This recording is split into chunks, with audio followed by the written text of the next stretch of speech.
Sumiklab ang dalawa sa maituturing na pinakamalaking wildfire sa Los Angeles, Amerika na tumupok sa higit 12,000 ektarya ng lupa.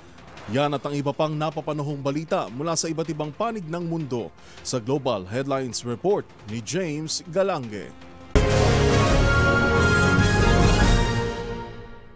Balita mula sa Amerika, tinupok ng dalawang maituturing na malaking wildfire ang nasa higit 12,000 ektarya ng lupa sa Los Angeles sa Amerika.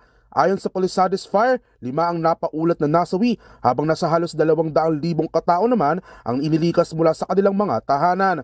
Ngunit inaasahang dadami pa ang bilang ng mga namatay mula sa nagpapatuloy na search and rescue operation ng mga otoridad mula sa halos 5,000 establishmento na nadamay dahil sa sunog. Samantala, kasalukuyan namang nagaganap ang peace talks sa pagitan ng Estados Unidos at Arabian mediators sa Qatar para sa kasunduang tigil putukan sa pagitan ng Israel at Hamas sa Gaza Strip, Palestine. Pero sa kabila nito, patuloy pa rin ang pagpapasabog ng Israel sa Gaza kung saan umabot sa 76 ang namatay sa loob lamang ng nakalipas na 24 na oras. Sa iba pang balita, isa namang stampede ang naganap sa Tirupati Temple sa India na nauwi sa pagkamatay ng 5 individual at pagkasugat ng 35 iba pa.